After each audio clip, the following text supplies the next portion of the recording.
Well. Everybody is here. Kathy, first one at the table, and links for right behind her. And we're waiting for the Pokey tablet to boot up. Although I did find a computer repair shop that will put a new battery in this tablet. The problem is they can't guarantee not breaking the case when they pry it apart. I'm going to have to think on that one. I don't want the tablet destroyed, but I would love to have a new battery in it. Come on, boot up already. Jesus. I've had divorces take faster than this.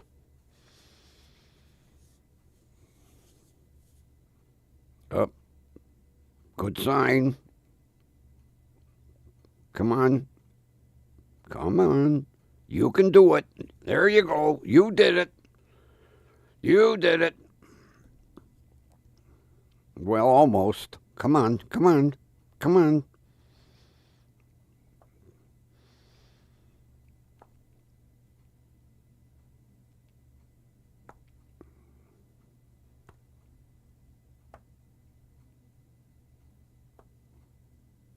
There. Finally. Bronco not for sale, and it's an automatic.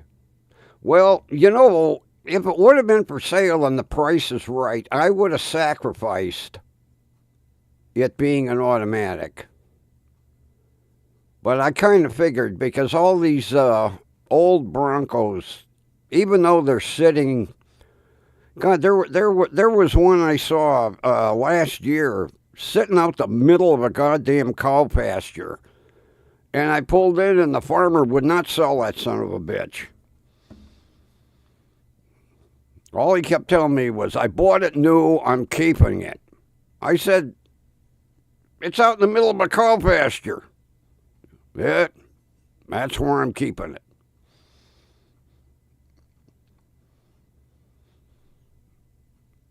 I appreciate you checking into it, though. Now I don't have to figure out how to get from,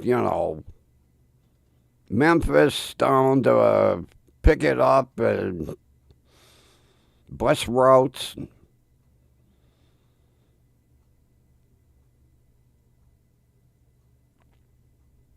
Oh, great. Yeah, keep me posted. It would be an interesting trip down. Because I'd have to look into Amtrak and Greyhound, and then I would tend to think no matter where, an Uber is going to be expensive getting me to the final destination, but I could do it. By the way, I don't know if you can see. I'm gonna attempt this. Figures. Too bright. Whoop, what happened there? Let's try it again. Can you see that temperature? I know it's hard to see. 9.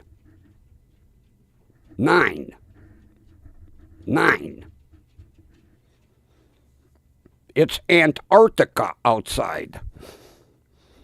Let's get rolling here.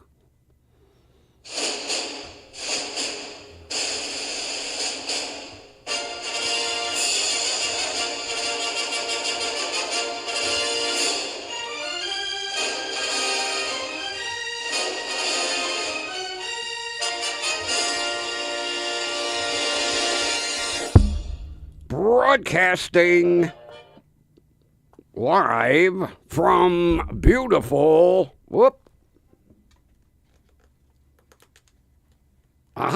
beautiful downtown Cleveland. It's station WDWL TV, home of not one, but 2 stars on the Hollywood Walk of Fame. Brought to you by your host, me, the grumpy old man, and we are brought to you courtesy of Grumpy Vulture Productions. No bow. Thank you. See you. Bye. Oh, Jesus Christ. You know, that's the problem with these private owners. You know, they think they have a gold mine. We're not talking a 2026. I don't care what kind of condition it's in. That's too much money. That's too much money. She'll never get that. Even at $3,700, she'll never get that. If somebody pays her $3,700, they need their head examined. Really. I don't care if that thing is in showroom condition. I know.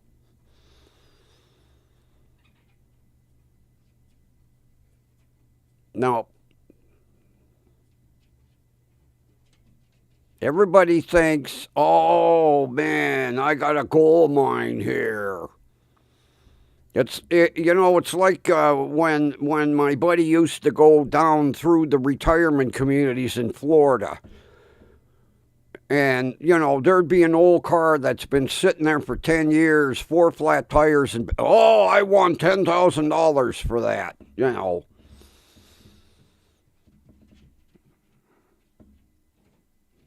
Tell her to take it to a Ford dealer.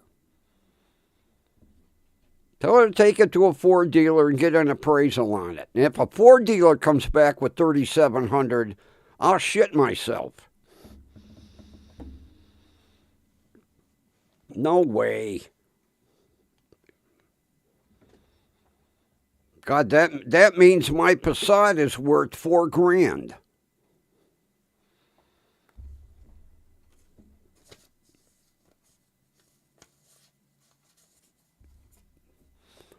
I've been watching a couple hours worth of motorcycle pursuits.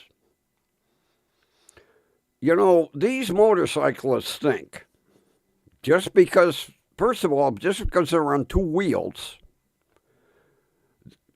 they're not going to, they're not going to get, chased after. And because they're on 2 wheels, they're not going to get a pit maneuver. Well, believe me, there are very few state agencies that will not pit a motorcycle. And boy, I saw enough motorcycle pit maneuvers today. As a matter of fact, 90% of them, believe it or not, didn't get injured too bad.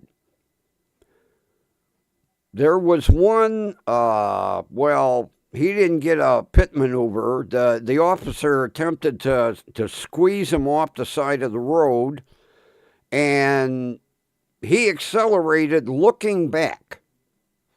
Now, you don't accelerate looking backwards,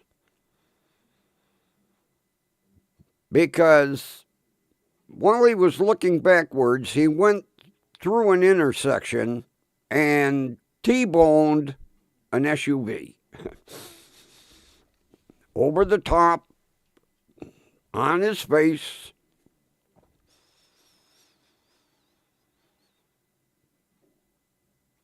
There was just a split second before they blurred everything. The guy was laying on his stomach and his head was facing upwards. So we know that there was a multiple fracture of the vertebrae in his neck.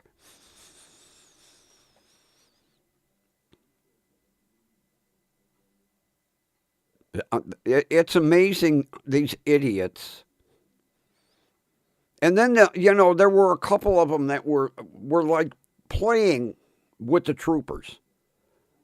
They would wave, pull over, stop, and the trooper step out of the cruiser, and then they take off.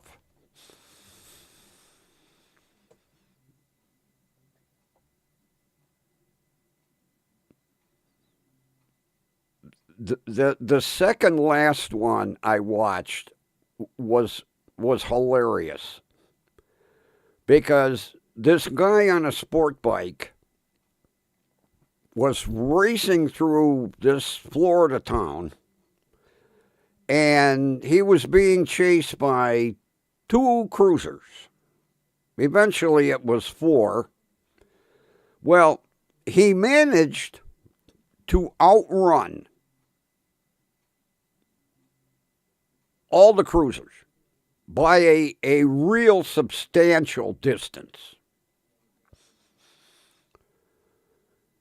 He zips down his street, pulls in the garage, shuts the door, comes out of the breezeway with a newspaper, and sits down in a lawn chair on his front porch. Next thing you know, four police cruisers pulling on his front lawn. What the hell happened there?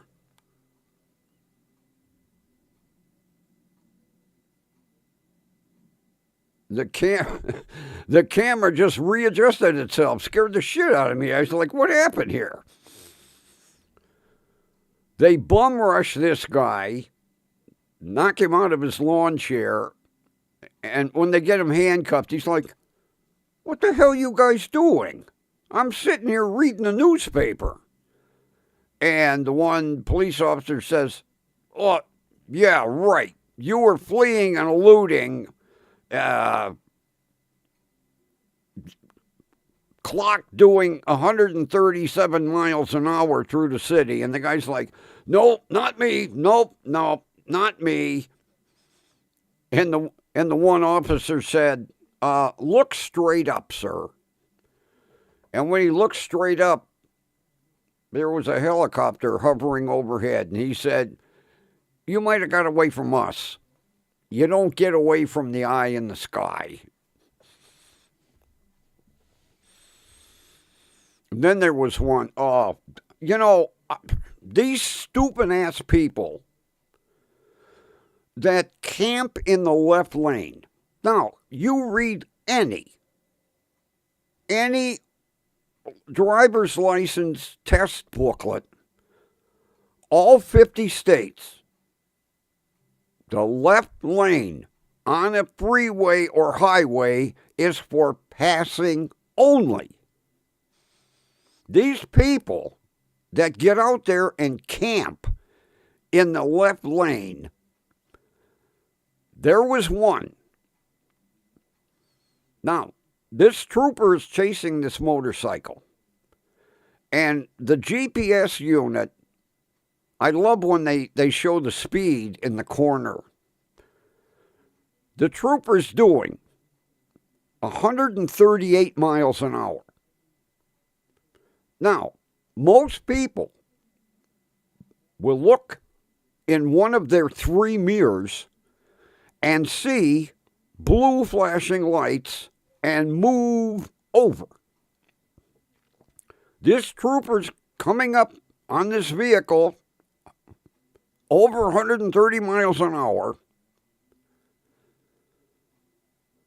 He slows down. He's down to about 110, and he's doing every tone on the siren.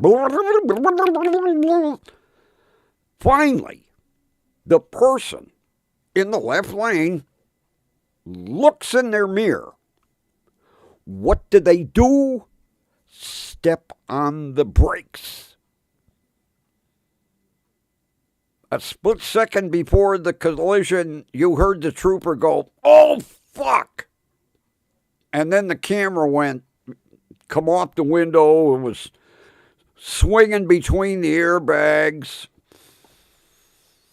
What on God's green earth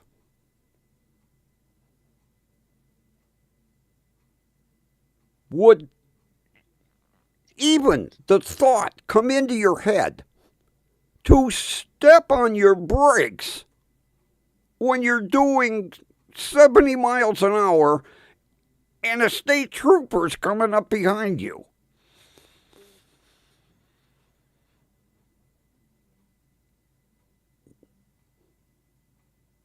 I would hope that asshole got arrested. Matter of fact, I really think every state should have the troopers do a blitz. Anybody they catch in the left lane, pull them over, cite them.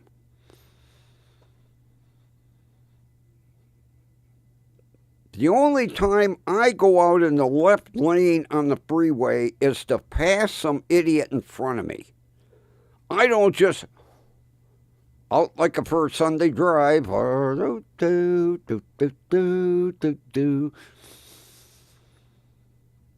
you'll not only see motorists do it, you'll see truckers do it. You'll see two trucks side by side, and the guy in the right lane won't give. He won't back off because he doesn't want this guy to pass him. And this guy won't back off because he wants to get around this one.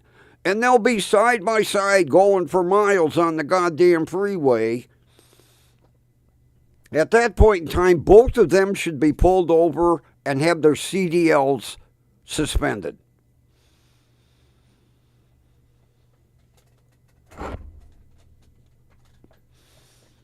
How many police chases I have watched, and I've watched hours worth of these assholes in the left, and then they won't move. The cruiser's right up on their bumper, blowing the air horn, whipping through all the tones on the siren, and they're like, oh, I don't want to get out of this lane. Oh.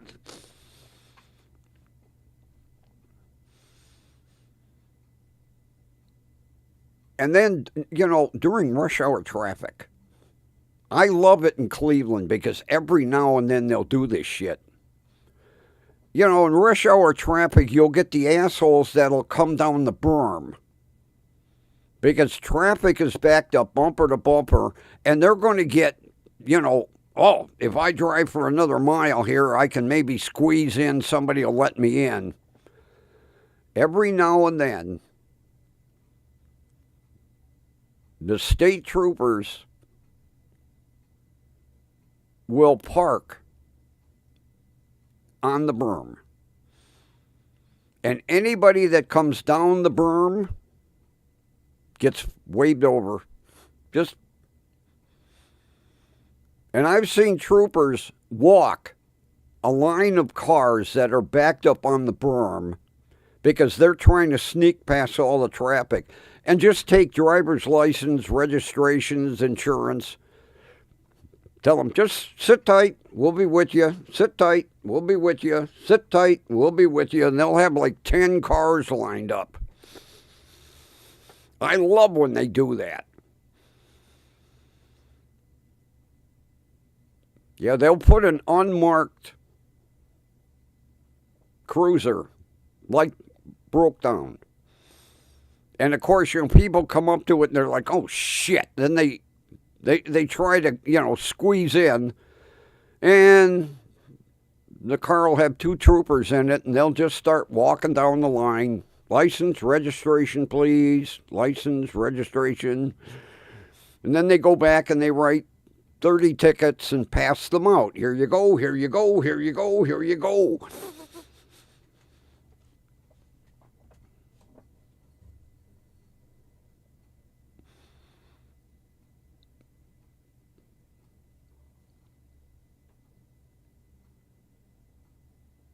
I thought something was swimming in my coffee. It's just the way the coffee looks.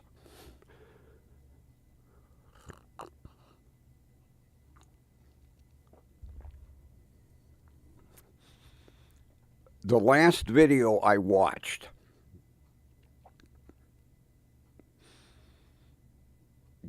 You talk about scary. I didn't catch what state. This trooper's, it's nighttime. Trooper's sitting on the side of the freeway running radar. This motorcycle blows past him at 141 miles an hour. So, even though it's kind of a lost cause, he gives chase. Now, he had gotten close. Believe it or not, he's at a dead stop. This bike is cruising at 140. He got close and then lost him again. The guy hit the throttle and off he went. So he radios in that he was going to go to the next turnaround in the middle, in the middle of the freeway. Easy.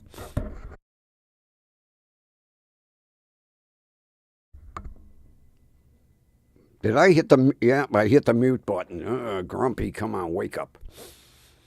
So he radios, all right, I'm calling off the pursuit. I'm going to turn around, go back, As he's getting ready to make the U-turn, there's a motorcycle in the middle of the freeway. So he flicks on the lights and pulls up behind it and looking for the door, where the hell the biker go? He's got his spotlight out. He gets out with his flashlight. No biker. Here's the bike. No biker. The trooper figures maybe somebody picked him up. Good Samaritan. So he asked dispatch, call the two hospitals, the local hospital, and find out if they got anybody in from a serious accident, especially a motorcyclist. Call the hospitals. No. Now, the front wheel is folded up underneath the motor. By now, a couple of other troopers arrive, and the one trooper said, it's obvious he hit something. He's got to be around here.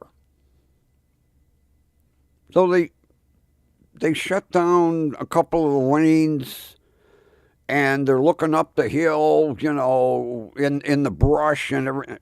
No biker. Now, it's obvious the bike hit something pretty solid.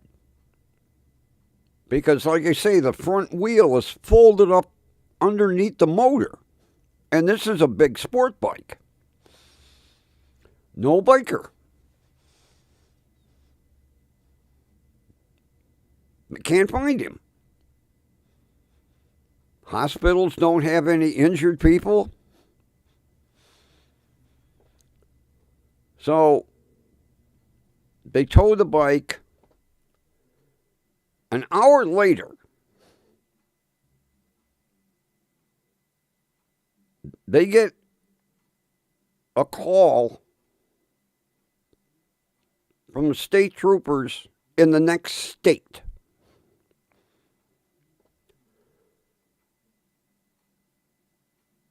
And they all monitor radio transmissions, so they knew they were looking for this biker.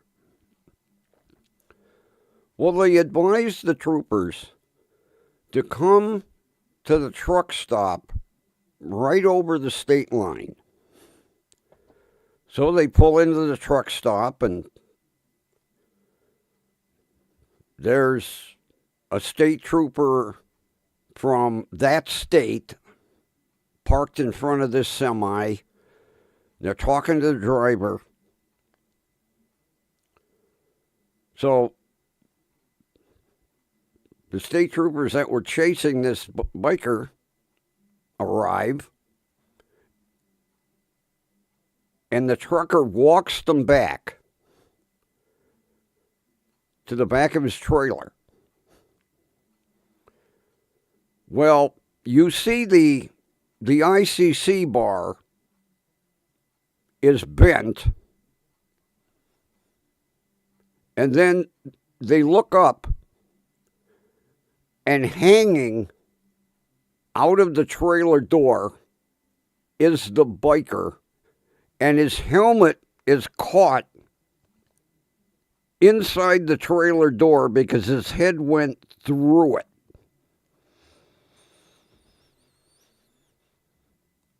I was like, holy shit. He must have been cranking 130, 135, 140, not paying attention, hit the ass end of that semi, and the driver, you don't feel that.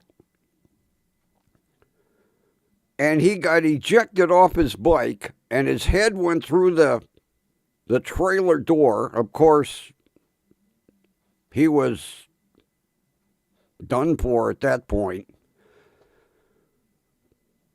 But they get to the back of the trailer, and here's this guy hanging by his head. And they were like, well, that explains why we didn't find him back with his bike. And when the coroner opened the back of the trailer, his head was literally embedded inside. That trucker could have gone 5 more states with that guy hanging out of the back end of his trailer.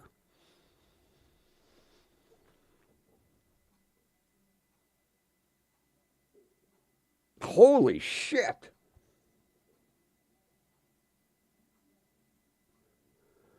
I just had the temperature adjustment on my little weather station in the bottom of my monitor it is now 6. It is now 6 degrees outside.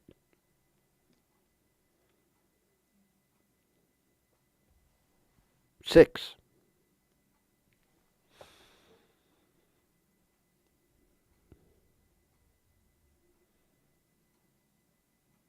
Whatever you're wearing right now, Ron, get on a plane, fly to Cleveland, and experience what 6 degrees is.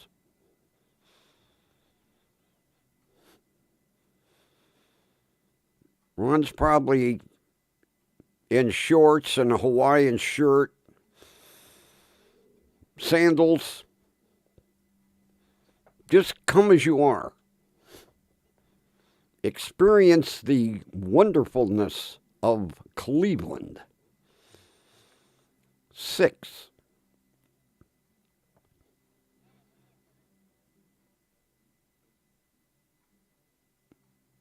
Thank God my trash can is only half full, because my ass ain't going out there to drag that out right now for trash collection in the morning. It can wait another week.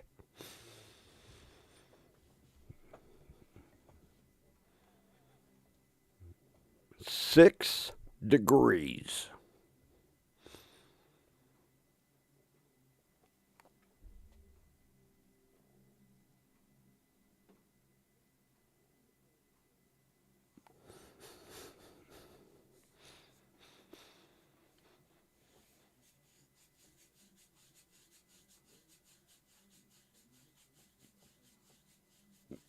Yeah, I've heard the weather can get pretty brutal out in Montana.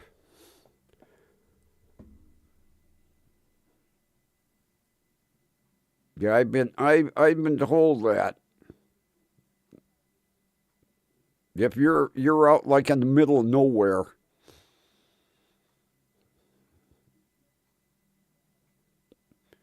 Yeah, well, there are other areas of the country that have more brutal weather than Cleveland.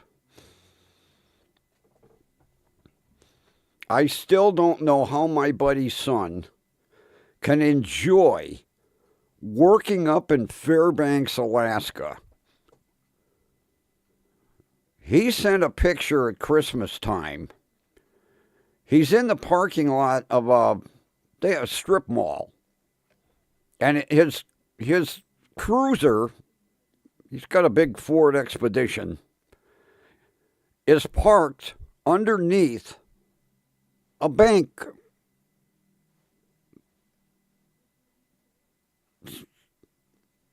Big sign.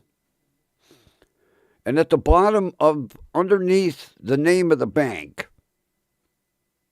it says, "Welcome to Fairbanks, minus 41." And he's standing on the running boards. I don't know who took the picture. He's leaning on the roof of his cruiser. Of course, he looks like, a polar bear with all the. And right above him, the sign says, minus 41. And he used to bitch about Cleveland weather. And then I get the old bullshit. Yeah, but up in Alaska, it's a dry cold. Dry cold, wet cold. Minus 41 is fucking cold. It's colder than a goddamn freezer for meat.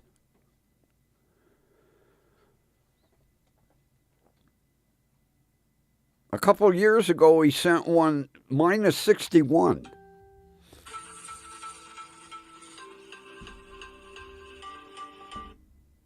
I don't know why my phone does that every now and then.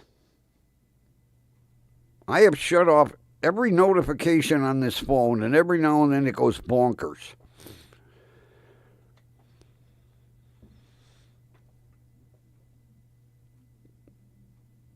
I think it was 2 years ago. It was minus 61 in Fairbanks.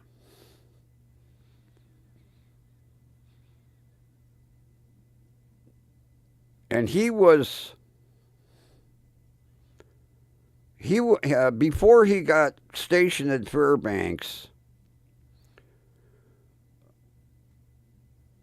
he had to fly to different islands outside of Alaska. He also has a pilot's license. Every state trooper just about has to have a pilot's license. And he was at this Uniclete or Unclete or something. Uniclete, I think, was the place where he was. It was like minus 72. I'm like, holy shit. And he said, nobody ever shuts their vehicles off because they'll never get them to start again. And auto theft is like zero, but everybody leaves their vehicles running. As a matter of fact, when he landed at the airport, he left the plane running.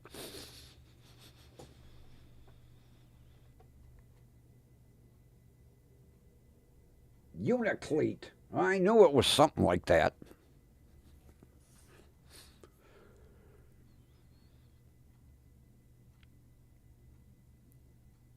He says, a lot of the indigenous people, they had them like sealskin parkas and sealskin boots and everything. And, they're walking to the store like it's nothing.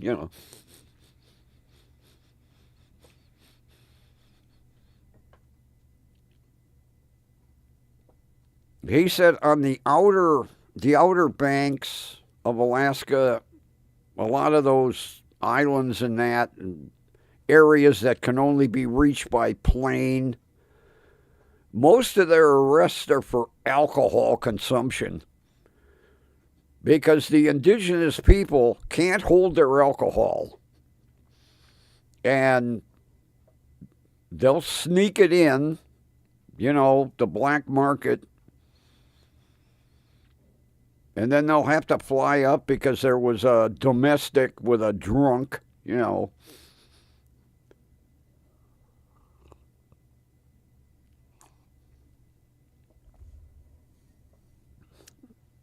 And he said a lot of those indigenous areas, they're still run by tribal councils. And the head of the tribal council is like the judge in court.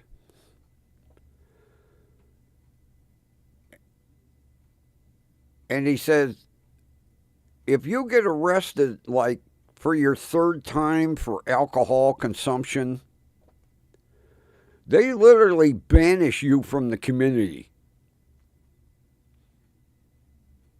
It's like, get out of town, never come back.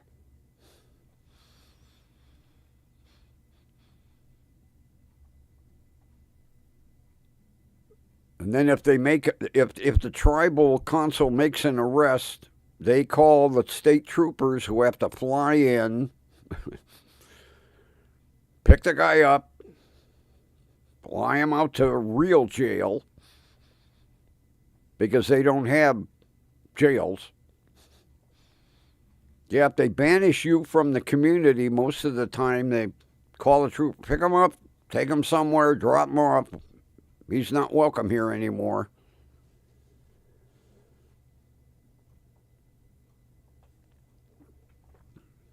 Yeah, alcohol is because a lot of the areas up in Alaska are dry. And the black market for alcohol is huge up there. And then the idiots, they'll have 3 or 4 shots and they're drunk on their ass and fighting and causing problems, and then they get arrested. Yeah, alcohol is one of the biggest problems up there. They rarely have a murder. Most of it is alcohol and DV. That's their calls. Drunk in public or drunk and causing a DV.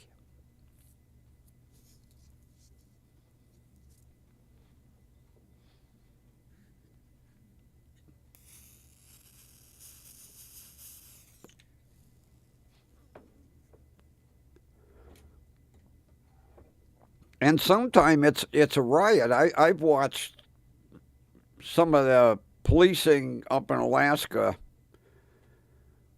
They'll get detained by the village security, and when the troopers get there, they're like, "Yeah, I screwed up. Here, handcuff me, take me away." Not much argument there. But a lot of these outer, societies, they don't have jails. They have town security, and they detain you in the closet of the security area.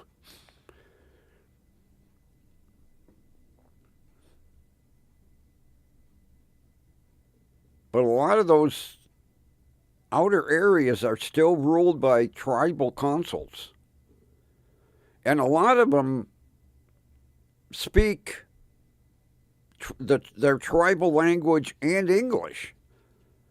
But there are some old village elders that don't speak English. So they have to, have a translator. It's amazing up there.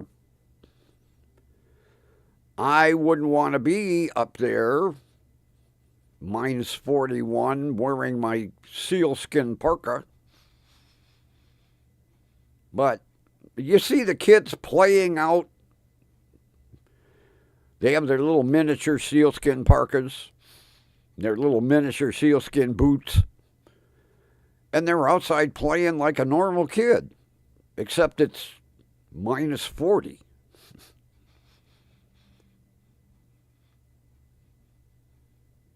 And some of the outer areas, they still build igloos. You would think in today's society, nope. Or they have uh, caribou skin teepees. And they build a fire pit in the middle of the big, huge teepee, and they put down, probably, I would say, caribou skin carpeting. They have a little flap at the top of the teepee that they open up to let the smoke out. And that's what the family sleeps in.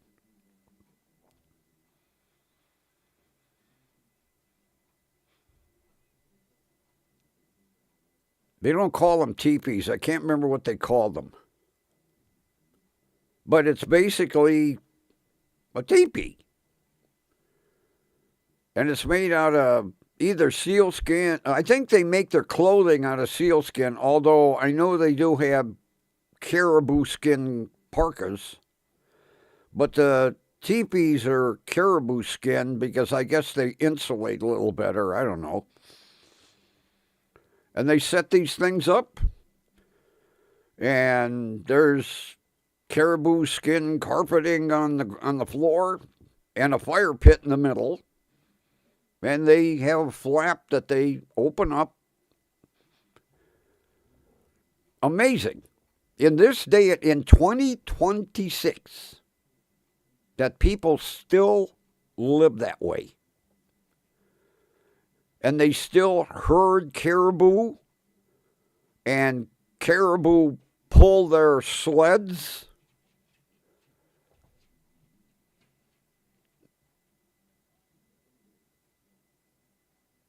No electricity, no running water, no cell phone. In 2026. That's what amazes me. Because I've seen videos down in the Amazon, and people got fucking cell phones down in the Amazon. Come across a native tribe, and they go into town to charge their cell phones. I'm like, where the hell is there a tower out in the Amazon?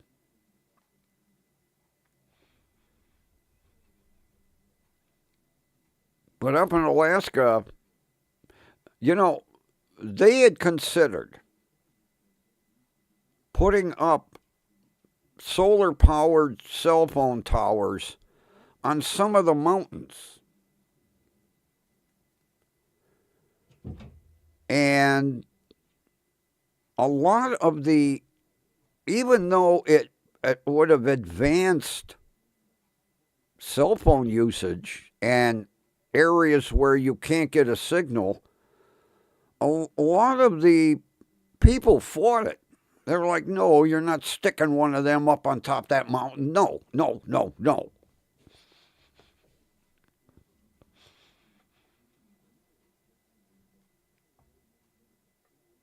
Lodges. Okay, a lodge.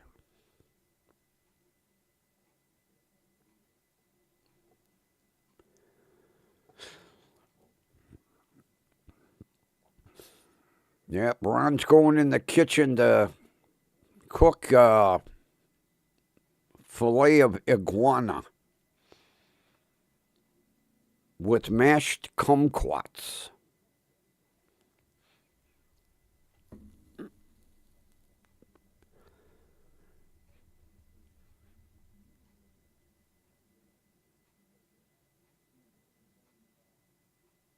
Well, I left another voicemail this morning for the persecutor,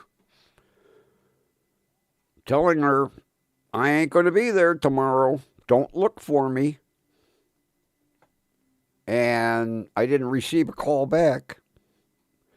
Now watch her call me about 8 o'clock tomorrow morning. Oh, if she does, she'll get a mouthful. Yeah, I'm supposed to be in court for this stupid. Like I told the last prosecutor, the only question that you can ask me is, are you the owner of a 97 Nissan? Yes. That's it. I'm not fixing it.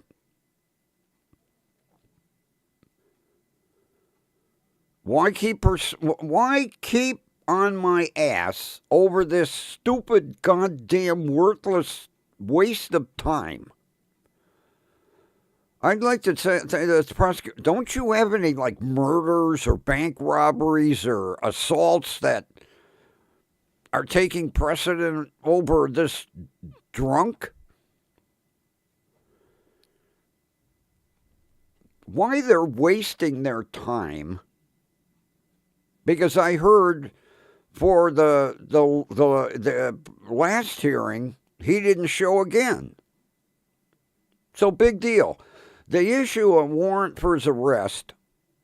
They're not going to send the SWAT team after this guy. They're going to wait until he does something stupid and go, oh, well, you got a warrant.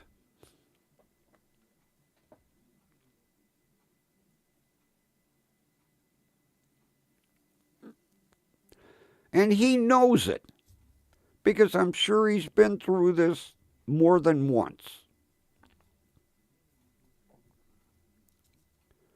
He knows damn right well if he doesn't appear tomorrow, they'll issue a warrant, but they're not going to go out and arrest him. They'll wait until he does something stupid and has some sort of police action, and they'll go, oh, you have a warrant. Click, click. But I called her last week, and I got no reply. I called her this morning. I literally told her, this is a waste of my time. I'm done with this case. I'm not going to be there tomorrow. If you have a problem with it, call me.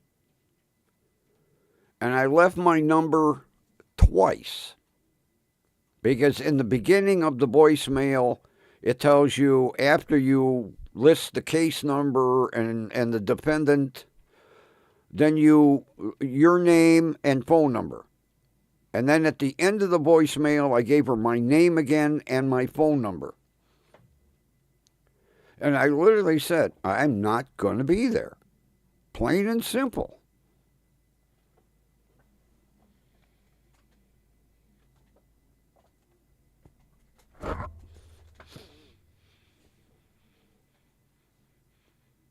I can't believe they are wasting so much time and taxpayer money on this stupid DWI.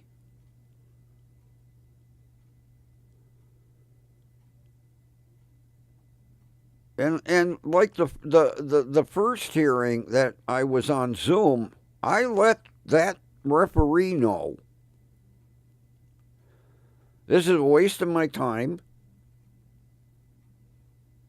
I wasn't even notified because they were more worried about shift change. And then they didn't impound the vehicle. They let his wife drive an uninsured vehicle from an accident. So I'm done. I'm not going to ever see a penny. I'm not going to take him to small claims court, because by the time I pay the filing fee, and then in order for me to file a claim, I have to fix the truck.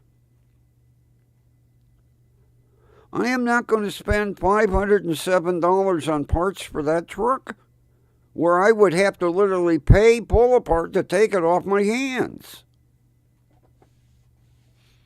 This is the stupidest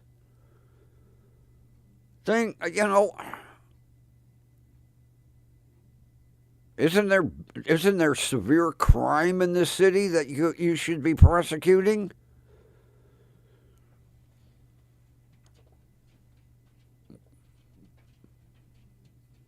I bet you she calls me because court starts at 9. And I could guarantee she probably gets in the office between 7:30 and 8. And then she'll go through her 50 voicemails because the last prosecutor said, well, you know, we get 30 to 50 voicemails a day. We can't respond to everybody.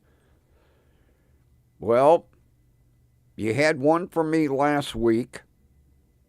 You had one yesterday, today. Sooner or later, you had to hear me say, I ain't coming. But I guarantee I'll get a phone call before 9 o'clock. And then she really will get a piece of my mind.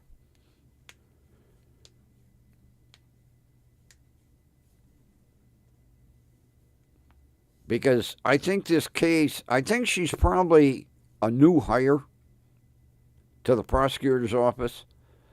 So the guy that had the case previous dumped it in her lap and said, here, you get the loser cases. And this Mr. Grumpy is really grumpy, and I'm not dealing with him anymore. You deal with him. And if I get woke up, oh, there's going to be hell to pay. Because the first thing I will say is, ma'am, I'm usually not too vocal with a female, but you're going to hear a lot of French. So block your ears.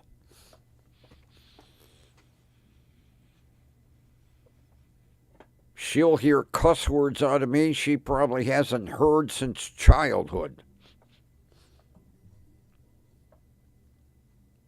And then she'll issue a warrant for my arrest.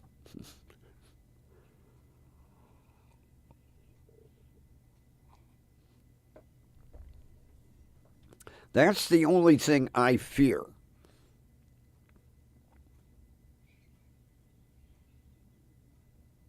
Because technically, they could look at it as contempt of court and issue a warrant.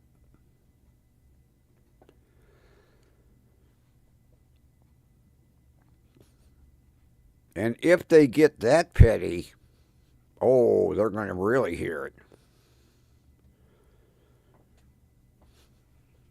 You got a defendant that doesn't bother to show up in court, and you're going to arrest me?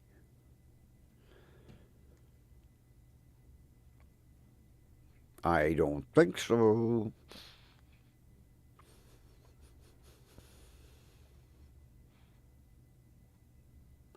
Although, you know, they could get that petty. They really could. And I don't have the money for an attorney or for bail.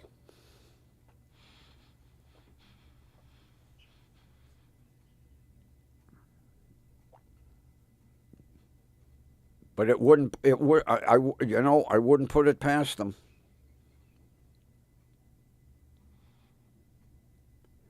But she's been warned twice.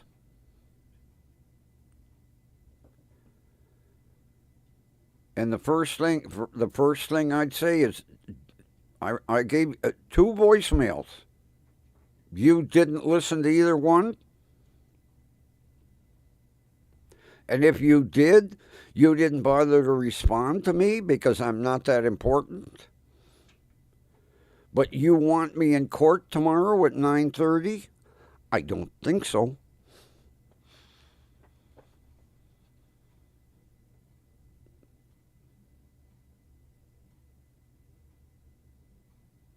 You know, that was like when I got the summons for jury duty. My doctor, wrote it out.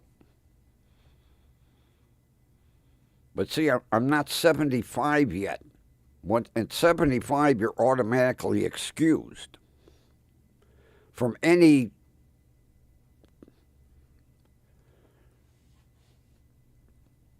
Although I don't think there's an age range on contempt of court warrants. That's all I need. I've had a perfect record.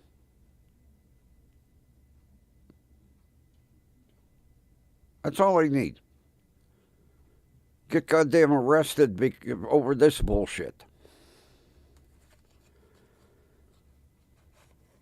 God, the last police interaction I had was back in 1979 when I got a ticket for rolling through a stop sign. That's it.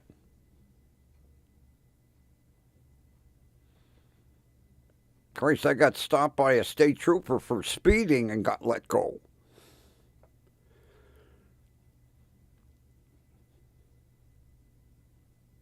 That was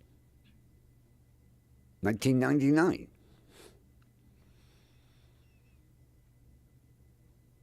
And I have worn my seatbelt ever since.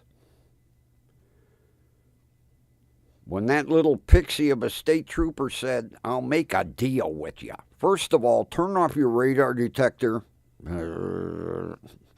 Thing is screaming on my dashboard, and I didn't pay any attention to it.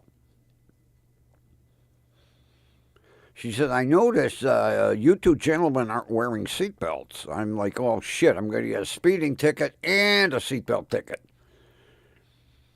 She handed me my license, registration, and proof of insurance and said, "I'll make you a deal. If you two gentlemen put your seatbelts on, I'll let you go on your way. You never saw a seatbelt get clicked so fast in your life. Snap!"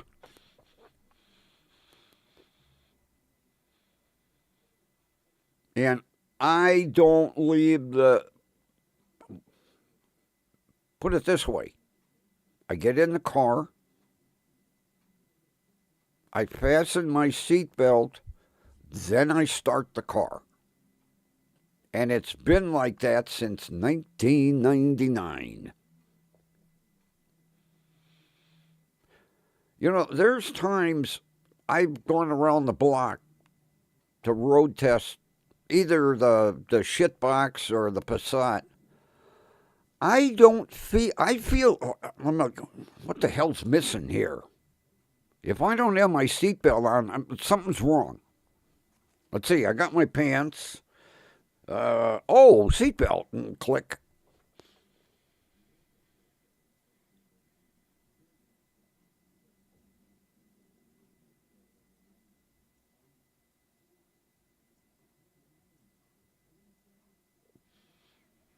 Well, somebody took their girlfriend out to dinner, Kathy.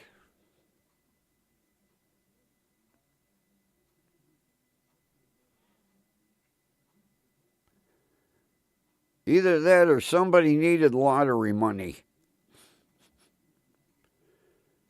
Yeah, it's amazing how the money disappeared and no trace. If you go to the county office, it's like, no, we don't have no record of that. What are you talking about? Nobody ever took money from you. Yeah, right.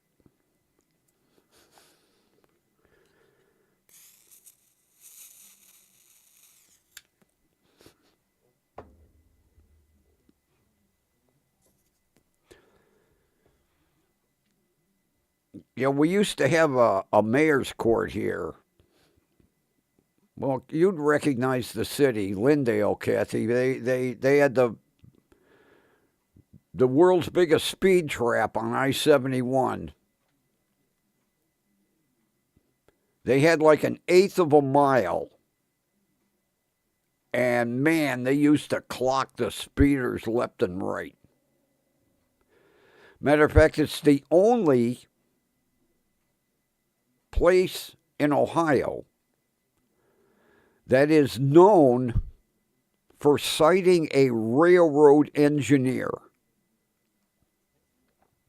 because the train goes through the middle of Lindale and they have a speed limit. And they'll clock the trains when they get bored. And this one engineer was speeding,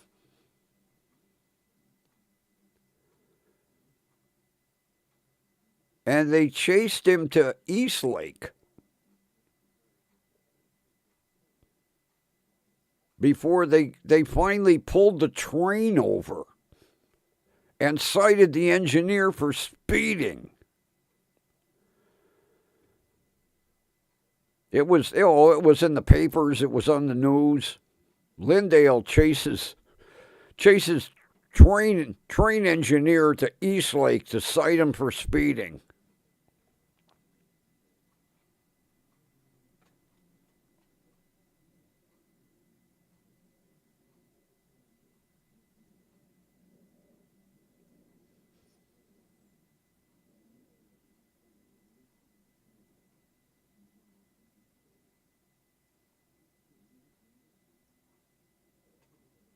I'd like to meet Deputy Frank. I really would. I would love to go out there. I'd like to do a ride-along with him.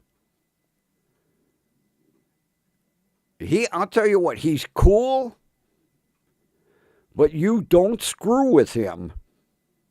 I've seen him make some arrests. He had a guy handcuffed so fast that the guy didn't even know what was going on. Not to mention he had him handcuffed and jerked out of his vehicle. I never saw anyone handcuff a guy like he did.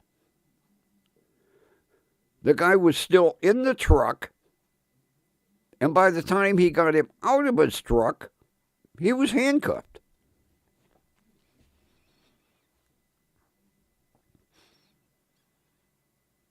And I've only seen one person attempt to fight with him. Only one. And that guy ate the pavement so fast, it was ridiculous. The guy went to take a swing at Frank, and next thing you know, the guy was chewing on gravel.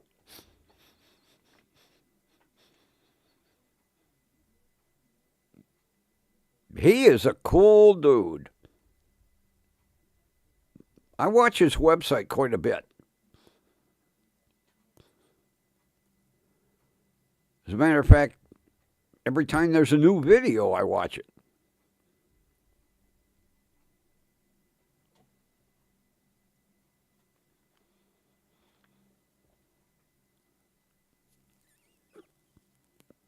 I like when he goes on vacation and he goes up to, Maine to visit his father, and they go out on the fish. His father still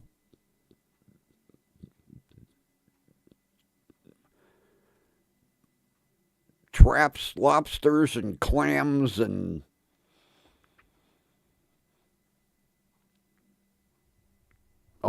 Grady. I love Grady. Oh my God. I'll tell you what, every county needs a Grady Judd. I'll tell you what, he don't mince no words either. I like when he goes, he invited us to shoot him dead, and we did.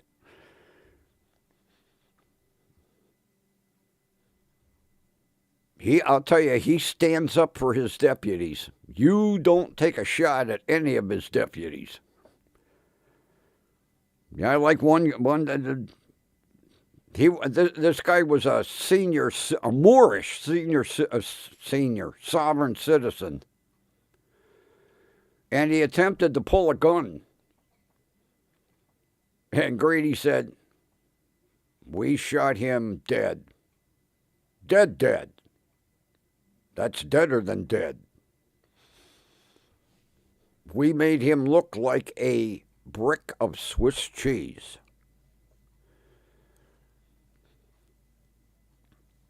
And some of his, what do they call it, euphemisms, or he comes up with more crazy sayings. But I love Grady Judd. Oh, God. Anytime there's a press conference on,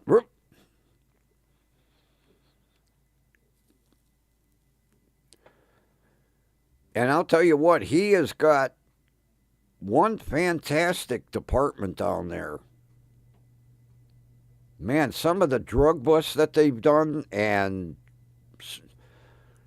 child trafficking, amazing.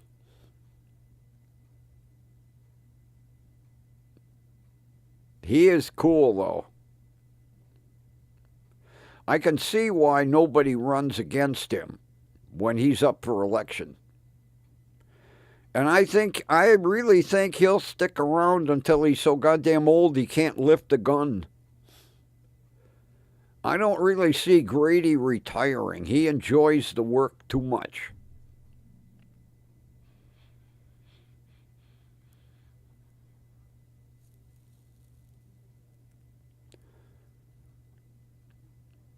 Matter of fact, he made a comment one day,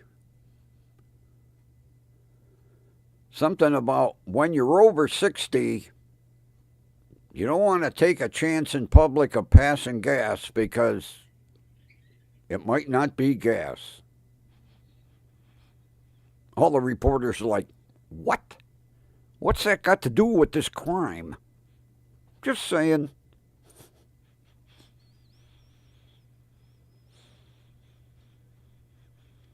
Yeah. You don't blink sideways in Polk County past the deputy sheriff, or you're in trouble. He runs a tight ship. I'll say that.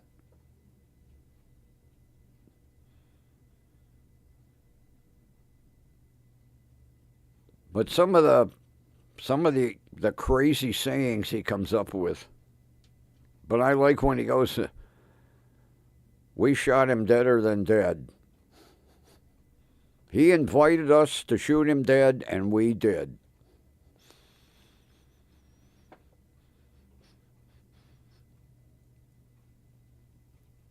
Of course, he makes the prosecutors look real good, and the Attorney General, because the Attorney General is usually always at a press conference of his.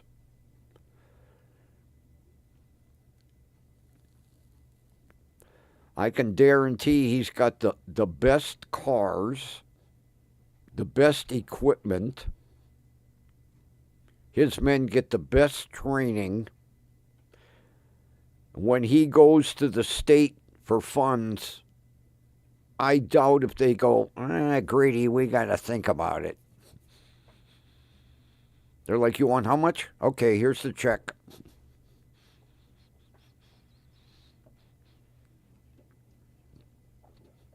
He's another one I'd like to meet. I'd like to meet Deputy Frank, and I'd like to meet Sheriff Grady Judd.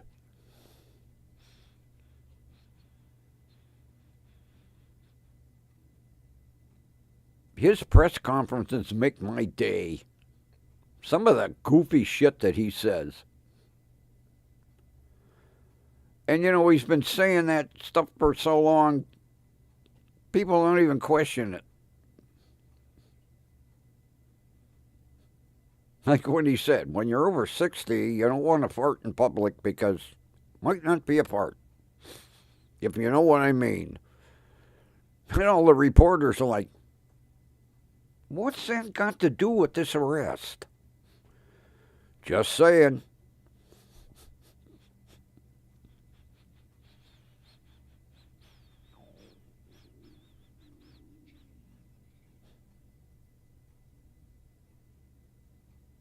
But I like when they have a shooting.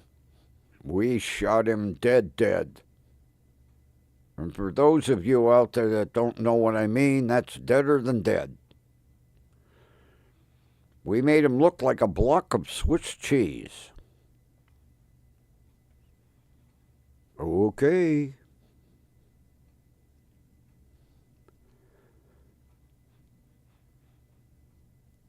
And very rarely do you hear of any investigation when it comes to any of his deputies involved in a on-duty shooting.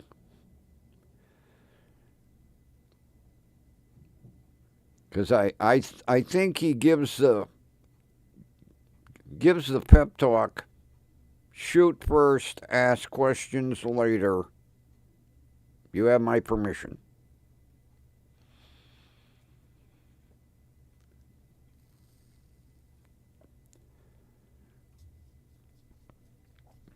And he's one of the few sheriffs I've seen where if a deputy gets wounded on the job, he immediately sets up a GoFundMe. Anyone wants to contribute? Here's the GoFundMe. He takes care of his people.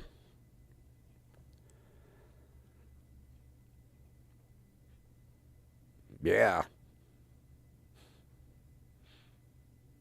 I'm trying to think who. All right, links for. Who was the sheriff that just retired that Frank worked for? He wore the big cowboy hat all the time.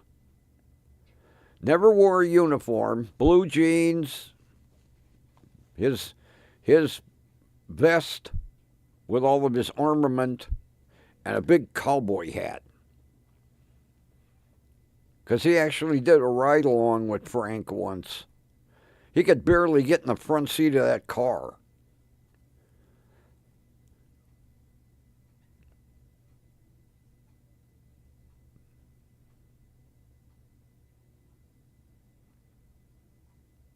I just wonder what they're going to stick Frank with because he don't like SUVs and you can't get a goddamn Charger anymore. Mark Lamb. Yeah, I couldn't think of the name. Yeah, good old Sheriff Lamb.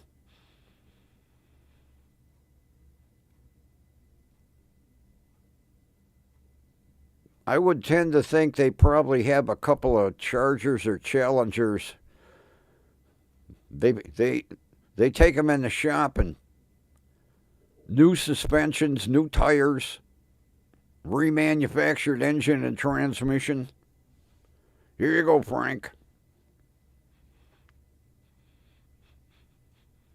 Because Frank hates SUVs.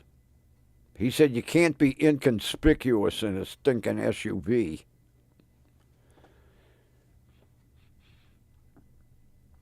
I would tend to think that they're probably rebuilding some cars down there. Because nobody's making goddamn sedans anymore. Chevy did away, I think, with the Impala. Ford did away with the Taurus.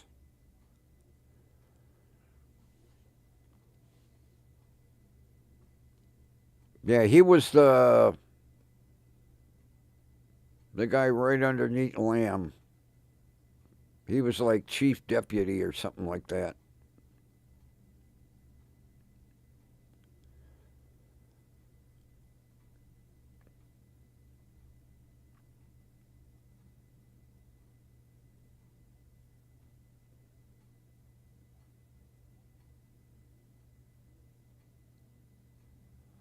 Yeah, Chrysler stopped making the Charger and the Challenger.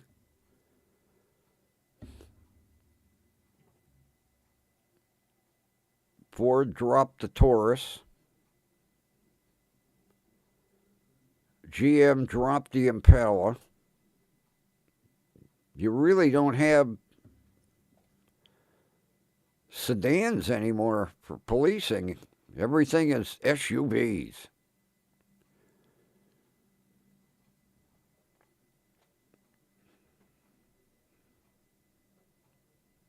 Well, with his reputation, I would tend to think he'll probably get elected. I'd like to see it.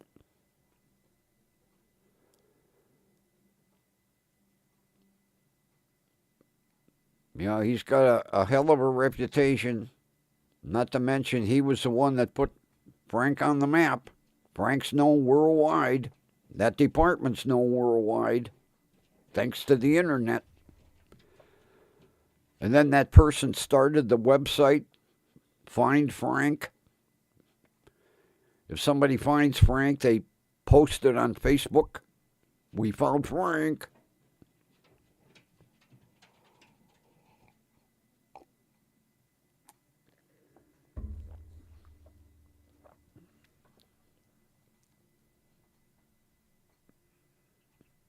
And that was all Sheriff Lamb's doing.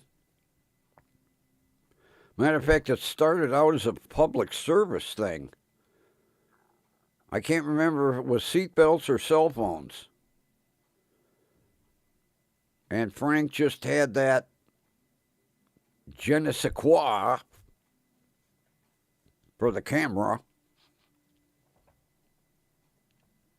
if that's the term. Every now and then I like to throw out a term like I'm intelligent.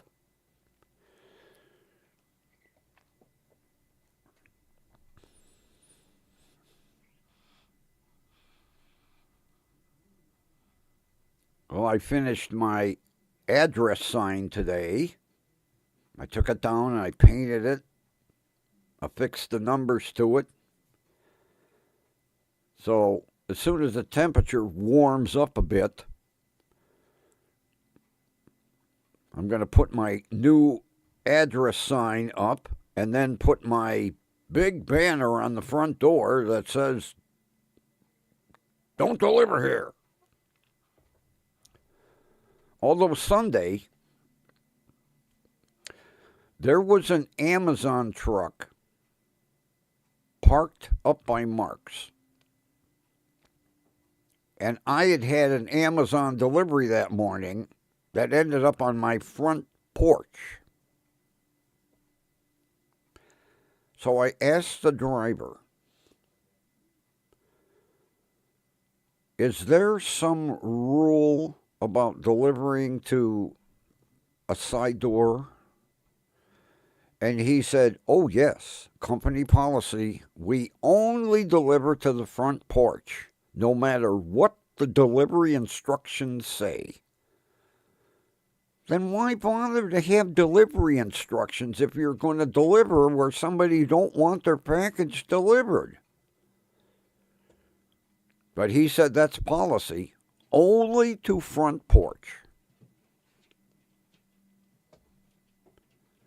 No open gate, no deliver to side door, nope. If your house has a front porch, whether you want your package delivered there or not, Amazon's going to leave it there. Period. So now I know why my Amazon packages end up on my front porch.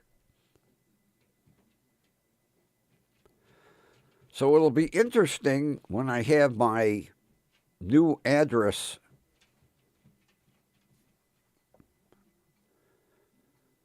mounted, and then I have my banner mounted. Although I don't order much off of Amazon. Although I've noticed that eBay sellers will ship sometime with Amazon. Evidently the rates are cheaper.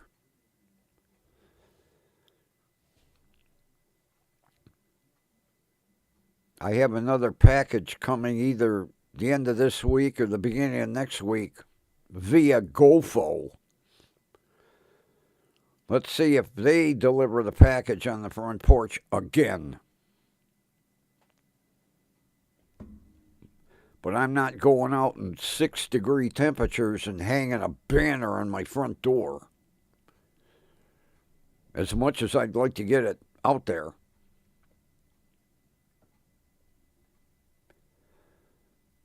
Yeah, I found 2 eyelets and 2 hook assemblies, and I'm going to hang my address sign off the front of my awning. So they'll have to kind of look up. But I also have reflective numbers. And that way, when I hang the banner and it covers the address on my door, there'll still be an address on the front of my house. And then I'm going to take a picture. Here's my address. Here's the banner. And the other signs that say, don't leave them packages here. And we'll see how many idiot delivery companies ignore my delivery instructions.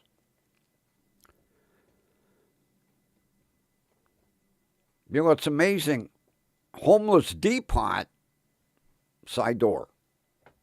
FedEx, side door. UPS, side door. Postal Service, side door. SpeedX, front porch. Uni, front porch. Goffe, front porch. Amazon, front porch. So I have banned Uni. I called eBay and Temu. I banned SpeedX, called eBay and Temu. And if Goffe fucks up one more time, I'm going to ban Goffe.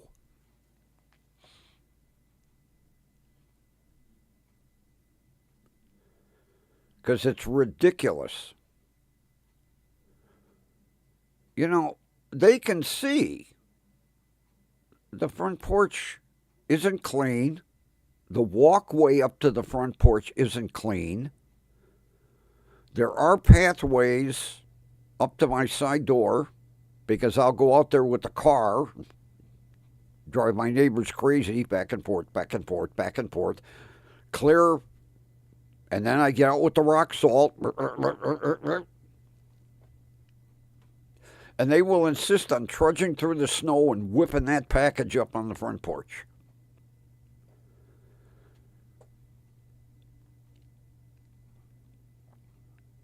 But now that I got the address sign all finished, the temperature has to come up a little bit more in Cleveland.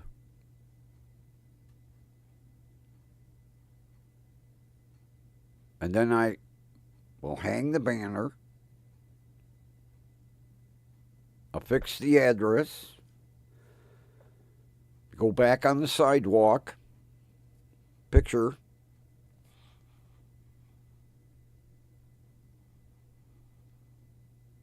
and then I want to see one of these delivery companies explain when they throw the package on the front porch and they take a picture and there's a 6-foot banner, 72 by 24, that says, do not deliver packages here, deliver to side door. I want to see them explain that. Because that banner, and I showed you, it's 24 wide, 72 inches long. It's actually a copy of the actual sign. I took a picture of the sign, and then I sent it to the banner company. And I said, make the banner identical to this sign.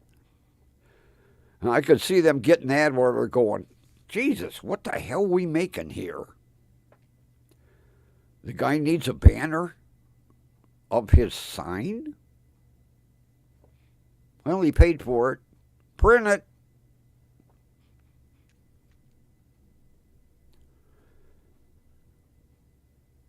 I actually ordered 2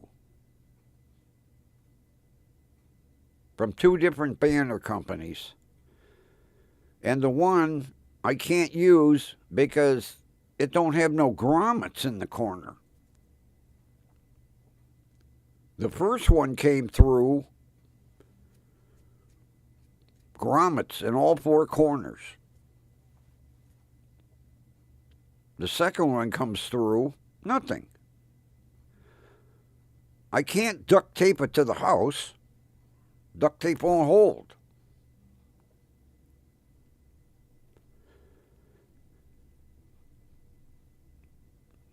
I finally did laundry today. I hate that machine. I have 2 loads, so I have to do one tomorrow. Goddamn machine, 55 minutes.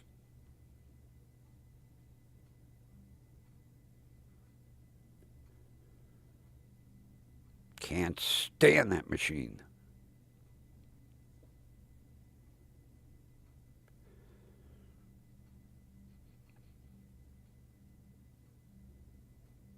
Although I was downstairs to hear the song played when the washer was done.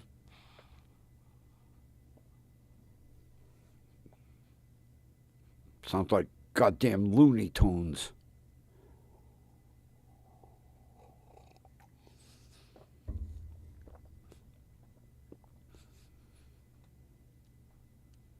Most washers will go bzzz. No, mine's got to go.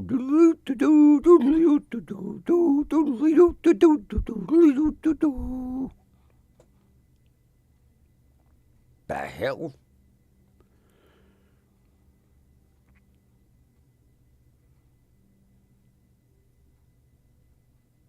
I'm stuck with it.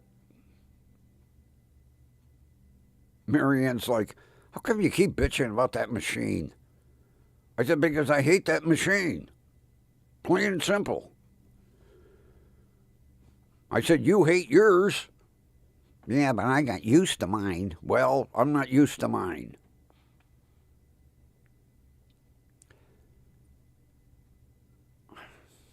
Who the hell? Hang on, somebody is knocking on the side door. 8:30 at night? Watch it be an arrest warrant. If I don't come back, you'll know what happened.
Well, well, well.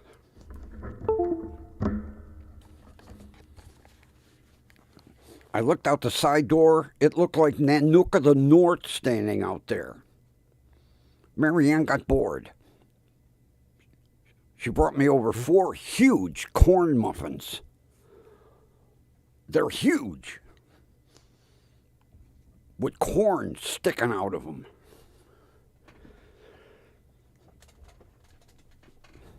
Yeah, she said, "Oh, I couldn't go out today. I got bored. I'd been baking.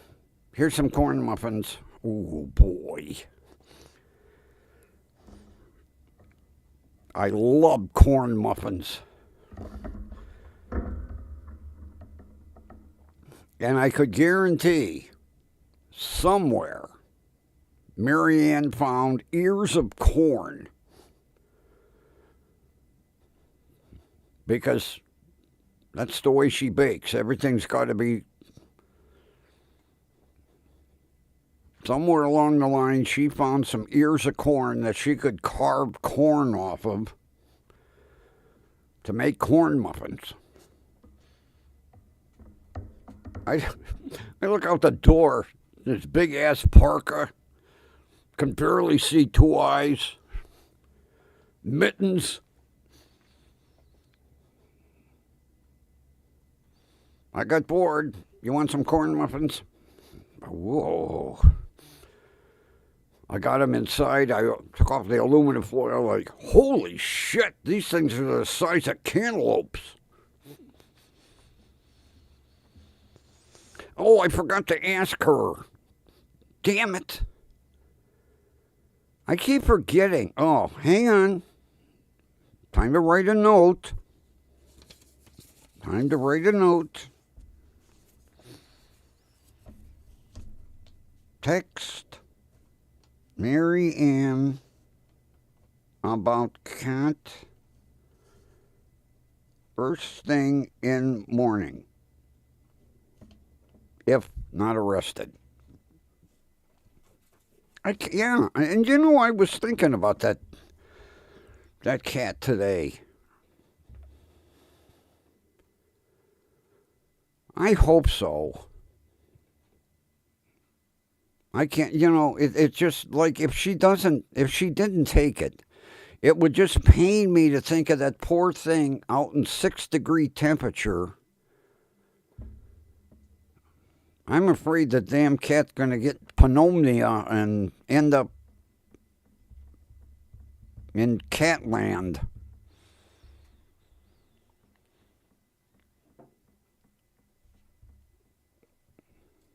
Yeah, I'm going to have to text her first thing in the morning. And if she didn't, then I'm going to call Ryan and say, "Hey, you still got that cat?" And then I will find a shelter for it somewhere. Because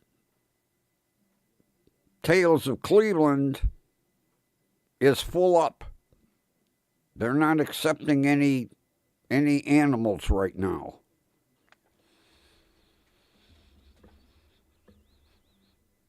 And if you want to drop a cat at the Animal Protective League or a dog, they want $125.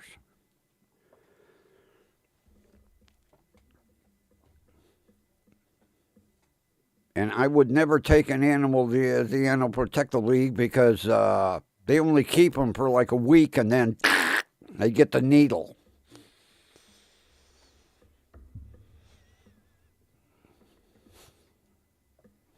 Same thing with the county kennel and the city kennel. There's supposed to be a non-kill shelter out in North Royalton, I think. I'm going to have to look into it.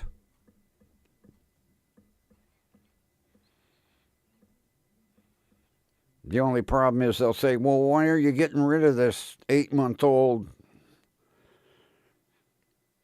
And then I have to act like the owner. I really wish I could take it in. But there'd be hell to pay around here.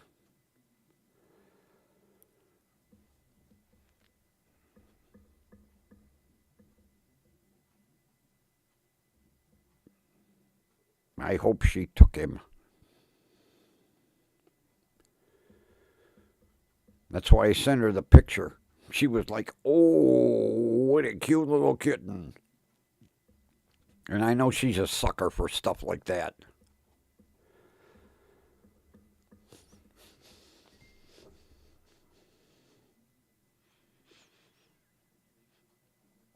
Every animal she has it over there is a stray she took in.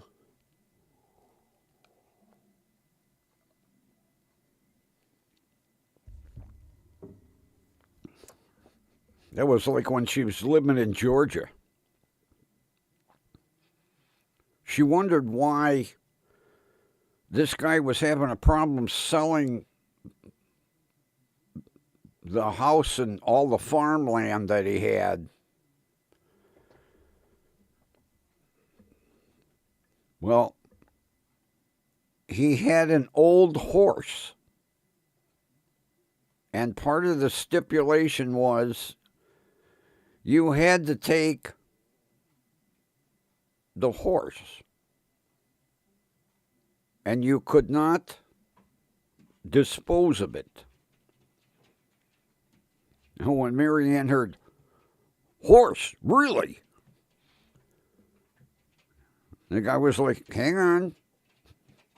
The horse is like 12 years old or 13 years and totally blind. That's okay. It's a horse. And she saw the horse and she was like, I'm buying this place. And her boyfriend was like, what? Yeah, horse. Free horse. Her boyfriend was like, yeah, you still have to feed it. It's free. It comes with the property. It was too bad that he passed away so suddenly because she was actually looking, they were actually looking to move back here. And she wanted to find a house with enough land she could bring the horse with her.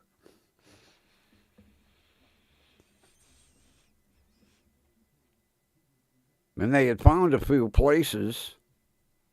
And then he ended up passing away. The cancer got him. And that was her stipulation to whoever buys the house. The horse comes with it, and you got to take care of it. And she checks. I'll ask her now and then, how's the horse doing? I got pictures. They send me pictures every now and then.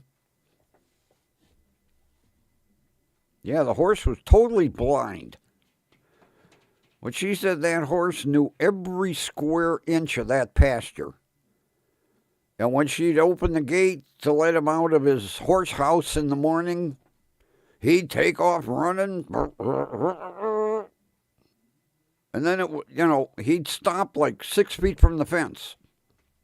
Okay, we got to run the other way now. She said that horse was amazing. Of course, the horse knew every square inch of that pasture, knew where all the fencing was.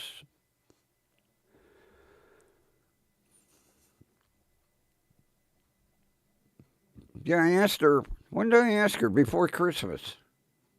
Have you checked on the horse lately? Yep, I got a picture. I said, are you sure it's not the picture from 3 months ago? Nope, it's current.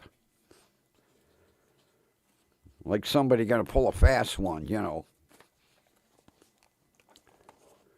The horse is glue now, but here's a picture of 3 months ago.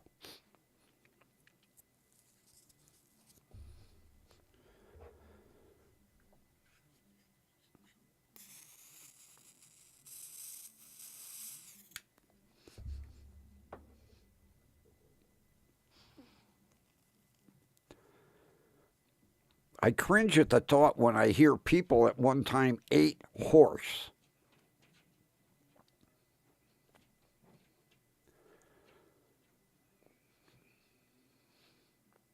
I just can't picture me sitting down to a horse steak. Ugh. Although nowadays, who knows what's in your beef stew meat, you know. Is it all beef? There any horse in there? There any kangaroo in there?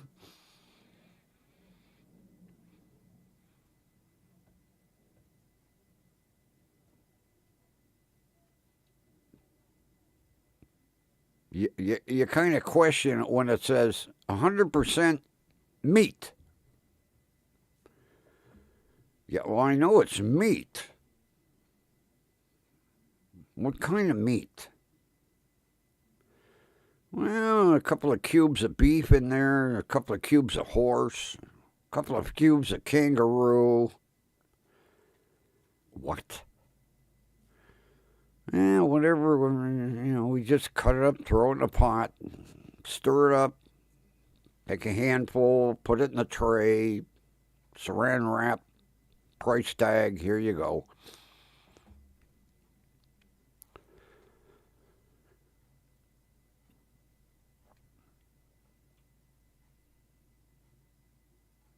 Although I heard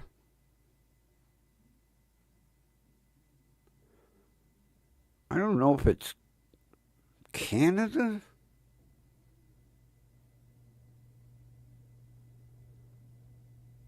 I'm going to have to look. Somewhere horse was approved.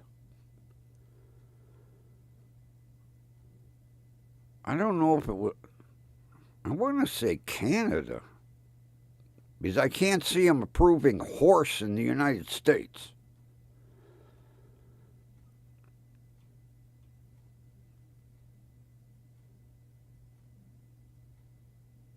Why, I don't even want to think of that.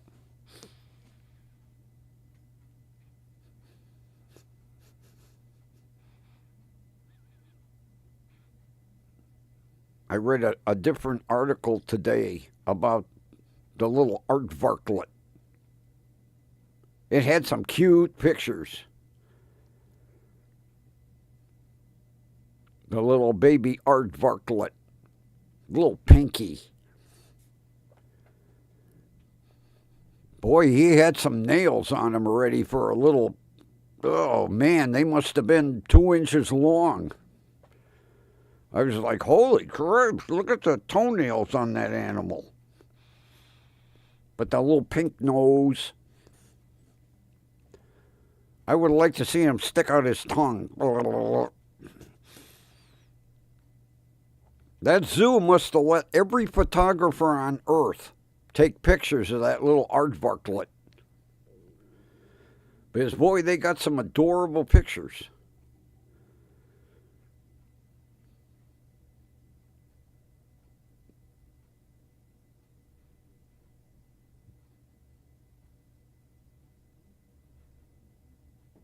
The aardvarklet. It's amazing how pink that little animal is.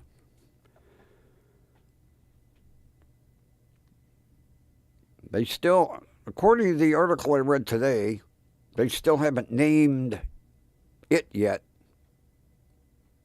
I don't think they've determined what sex it is yet. If they did, the article didn't say. I still think they should have a naming contest instead of the zoo pulling some weird ass name out of it. The hell's mama's name? Karanga or something? You gotta name it something cute. Like Arnie the Aardvark. And if it's a female, Annie the Aardvark.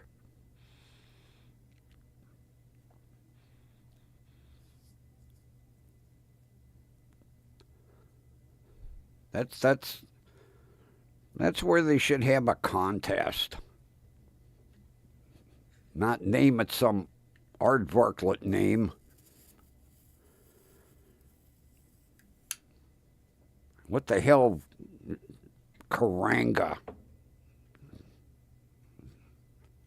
Is that African or what? I don't even know where aardvarks come from. Well, I know little aardvarks come from big aardvarks, but where do big aardvarks come from? What's their home territory?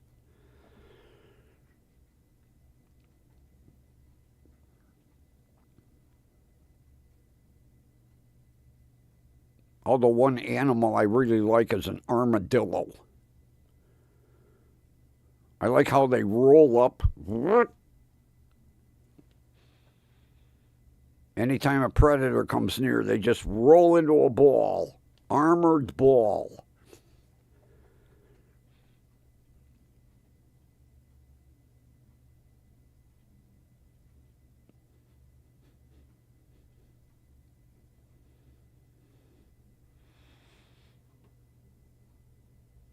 Aardvarks are from Africa.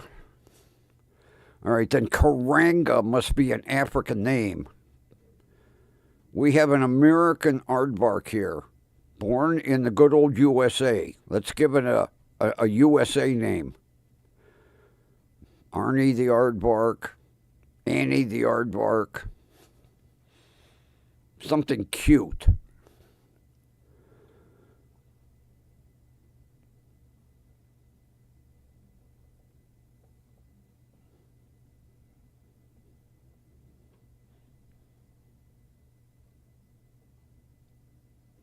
How many aardvarks do we have? I'm going to have to look and see if the Cleveland Zoo got an aardvark. Although I haven't been to the zoo since I was, well, let's see, my kid was like how old? 8, 9 years old when we went to the zoo last time.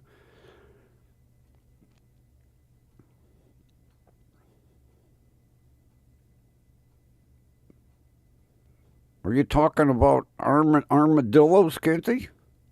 Really? Really? They cause major damage? Well, I'm not an armadillo specialist. I just kind of like the way they look.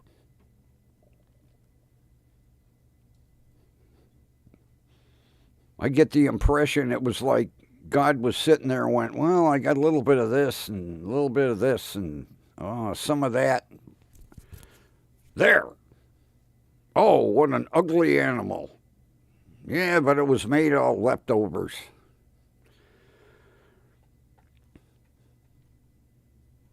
No aardvarks at the Cleveland Zoo. Oh, man. We need an aardvark. Maybe when baby aardvark grows up, they'll send it to the Cleveland Zoo since we don't have one.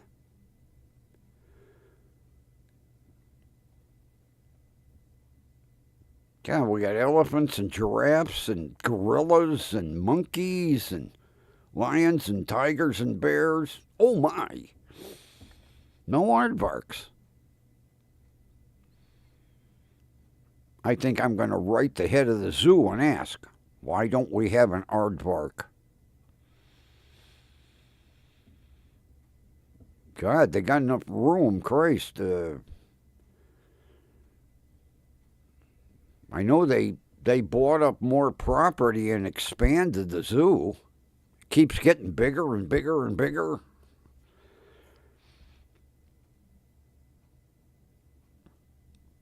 Although I doubt you're going to see an elephant out in this weather.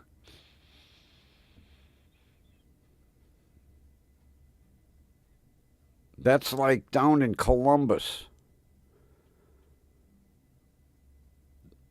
They have that big sanctuary.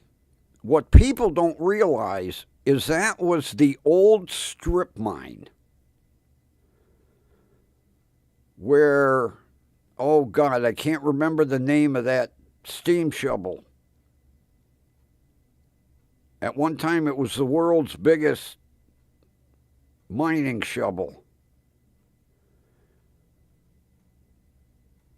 Muskie. Was it Muskie?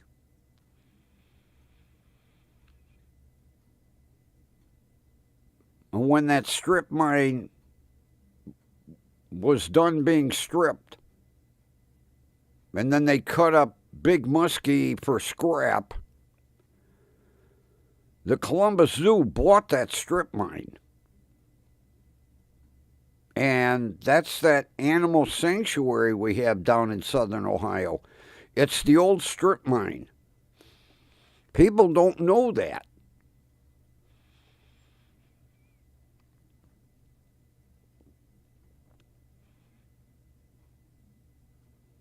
But you know, come the cold weather, they round all them animals up and they put them inside. You don't see no rhinoceros running out in the snow.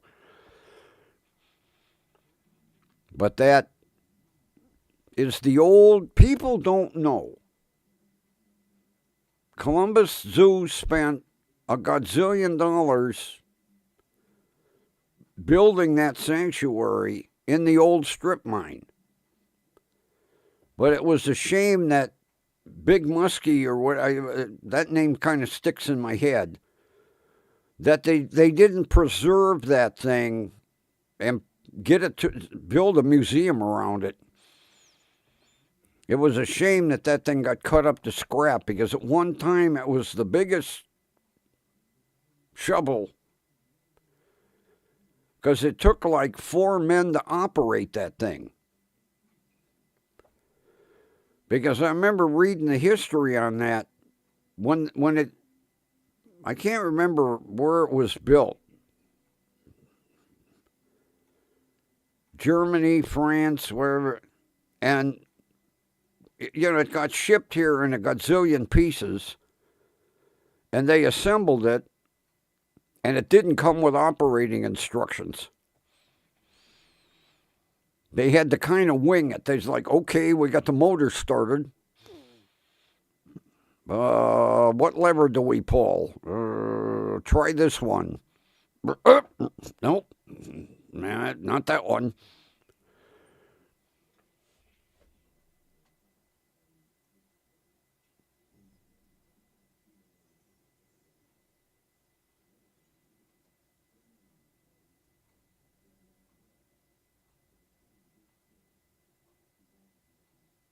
I used to have an aardvark.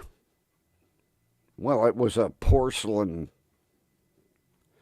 I wish I wouldn't have broke that thing. That was a real conversation piece. I'd have it on the mantle in the living room. People are like, what the hell kind of cat is that? It's not a cat, it's an aardvark. The hell you have an aardvark on your mantle floor? Yeah, it's a Christmas gift. Long story.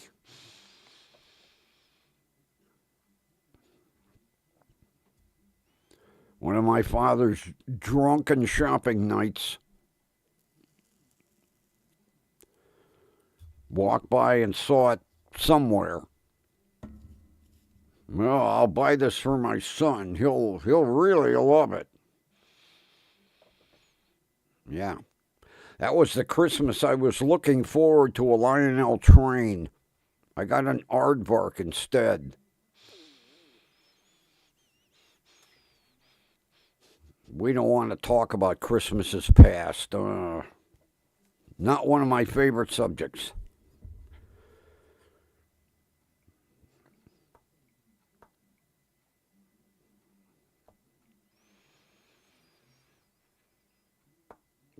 Well, I think it's about that time, people. I'm almost out of battery. We may or may not get music. Let's try it. Well, so far so good. All right, everyone. Thanks for being here. We know where, right here. WDWL TV, home of not one but 2 stars on the Hollywood Walk of Fame. Have a wonderful wonderful rest of your evening. And we will be here again tomorrow night. And as usual with the OBS update, we'll have 2 see-yas. See-ya number 1 and see-ya number 2. We'll go from the other direction.